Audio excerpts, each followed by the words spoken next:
You know that feeling. You understand everything, but you can't say a word. That's not a language problem. That's a practice problem. And today's story fixes exactly that. Meet Maya. She wanted one thing for 2 years. She failed. Then she tried again, differently. Your English, never the same after. The second try, part 1. The email. Maya stared at the screen. The words were short, but they felt heavy. We are sorry to inform you that your application was not successful this time. We wish you the best in your future endeavors. She read it again. Then one more time. She closed her laptop and looked out the window. It was raining. Of course it was raining. Maya was 26 years old. She lived in a small apartment in the city with her cat, Biscuit, and a very old sofa. She worked at a coffee shop in the mornings and studied graphic design in the evenings. For the last 8 months, she had been working on one goal: to get into a design internship at a big creative studio called Bright Room. Bright Room was not just any company. Their work was everywhere, on book covers, on billboards, in magazines. Getting an internship there could change everything. Maya had wanted this for 2 years. She had spent 3 weeks preparing her portfolio. She asked her friend Leo to read her cover letter 4 times. She stayed up until 2 in the morning fixing colors and fonts. She sent the application on a Tuesday and waited for 18 days. And now this. Maya picked up Biscuit and held him close. He purred loudly, not understanding anything, which was somehow comforting. It's okay, she told the cat. I'm fine. She was not fine. Part 2. The bad week. The next few days were difficult. Maya went to work, made coffee, smiled at customers, and tried not to think about the email. But the thoughts came anyway, usually around 3 in the afternoon when the coffee shop was quiet. Maybe I'm just not good enough. Maybe I should try something else. Maybe design is not for me. Her friend Leo called on Thursday evening. How are you doing? He asked. Fine, she said. There was a pause. Leo knew her well. No, really. How are you doing? Maya was quiet for a moment. Then she told him everything. About the rejection, about the doubts, about feeling like she had wasted months of her life on something impossible. Leo listened. He didn't interrupt. When she finished, he said, Can I tell you something? Sure. I applied to that photography job 3 times before they hired me. 3 times. The first time, they didn't even reply. The second time, they said I was not the right fit. The third time, they offered me the position. Maya thought about this. 3 times, she said. 3 times. And I almost stopped after the second one. I almost told myself the same things you're telling yourself right now. Part 3. The conversation. The next morning, Maya woke up early. She made tea and sat at her desk with her sketchbook. She didn't open her laptop. She just drew, not for any project, not for any application, just for herself. Shapes, patterns, a small drawing of Biscuit sleeping on the windowsill. She felt a little better. Later that day, she went to her design class. Her teacher, a quiet woman named Mrs. Okafor, sometimes stayed after class to talk to students. Maya waited until the others left. I got rejected from Bright Room, Maya said. She was surprised by how easy it was to say out loud. Mrs. Okafor nodded slowly. She didn't look shocked or sorry. Tell me about your portfolio, she said. Maya described it, the projects, the color choices, the layout. Mrs. Okafor listened carefully. Then she asked, What did you include from the last 6 months? Maya thought. Not much. Most of the work was older. From last year. That might be your answer. Mrs. Okafor said simply. Your recent work is stronger. I've seen both. Your eye has changed. Maya hadn't thought about it that way. So you think I should apply again? I think you should make a better portfolio and then decide, Mrs. Okafor said. The rejection tells you something didn't work. It doesn't tell you to stop. Part 4. Starting again that weekend, Maya made a list. It was a simple list, written in her sketchbook in blue pen. What didn't work? Old projects. Not showing who I am now. Cover letter too formal. Not personal enough. No process work. Only final results. What I can do. Rebuild portfolio with recent projects. Add sketches and process images. Write a cover letter that sounds like me. Ask Mrs. Okafor for feedback before sending. She looked at the list for a long time. It felt manageable. Not easy, but manageable. She started that afternoon. For the next 6 weeks, Maya worked on 3 new projects specifically for the portfolio. One was a redesign of a local bookshop's branding. The owner, an older man named Mr. Petrov, was happy to let her try something new. He gave her coffee and asked her questions about design while she worked on his logo at one of his tables. It was one of the best afternoons she'd had in months. The second project was a poster series about urban birds, pigeons, sparrows, the occasional seagull lost far from the sea. She photographed them on her way to work and turned the photos into clean, graphic illustrations. It was something she genuinely loved, and that love showed in the work.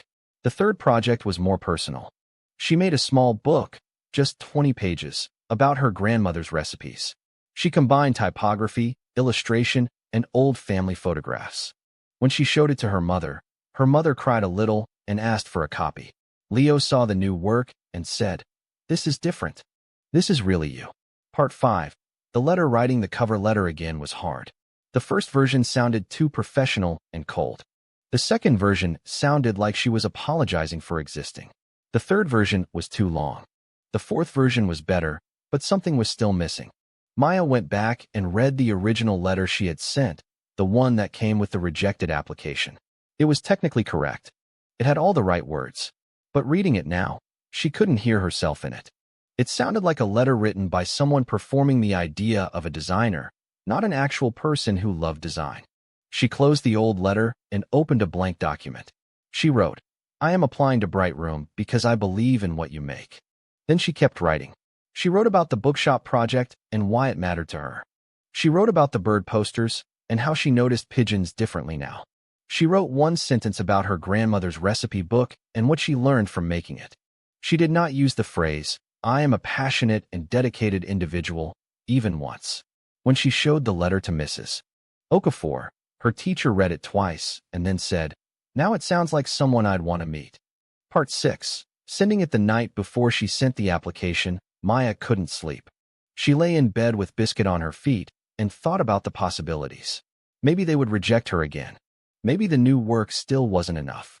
Maybe Bright Room wasn't the right place for her at all. But then she thought about something else. 8 months ago, she had been afraid to apply at all. She remembered the feeling, the small, anxious voice that said, "What if you try and it doesn't work?" She had answered that voice by applying anyway. And it hadn't worked.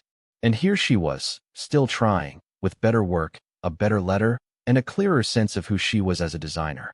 That was not nothing.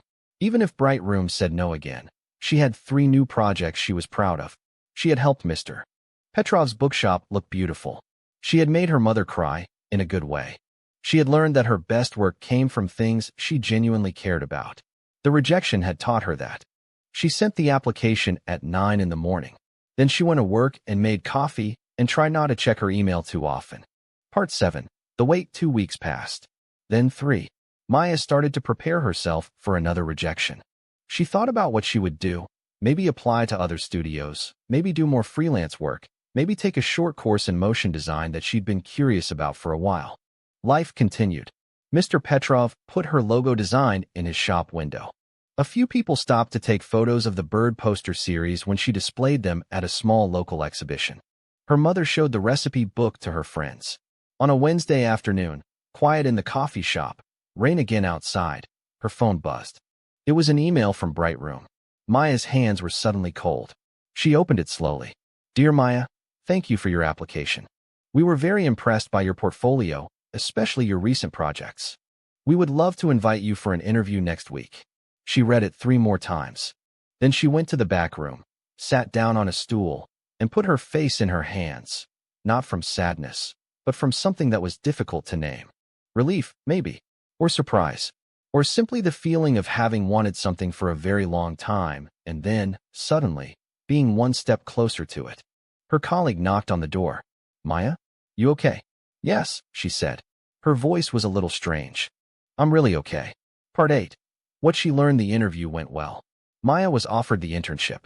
But this story isn't really about getting the internship. It's about what happened between the first rejection and the second application. In those 6 weeks, Maya learned a few things. She learned that rejection is information. Not punishment, not proof that you are wrong about yourself, just information. The first application showed her what wasn't working. That was useful. She learned that the best work comes from real feeling. The projects she made from genuine curiosity and care, the bookshop, the birds, the recipe book, were better than anything she had made while trying to impress someone. She learned that almost stopping is normal. Leo had almost stopped after his second rejection. Mrs. Okafor, who had told her quietly one afternoon, had failed her first professional exam twice. Almost stopping doesn't mean you should stop. It just means you're human. And she learned, maybe most importantly, that the version of herself who sent the second application was genuinely different from the version who sent the first one. Not because of the rejection, exactly, because of what she chose to do after it. Epilogue. On her first day at Bright Room, Maya brought a small framed print, one of her bird illustrations, a pigeon on a rainy windowsill, and put it on her desk. Her new colleague looked at it and smiled. "Did you make that?" "Yes," Maya said. "I like it." "What made you start drawing birds?" Maya thought for a moment. "I had some extra time," she said, "and I started paying attention to things I'd been ignoring." Her colleague nodded, as if that made perfect sense. Outside, the city moved through its ordinary morning.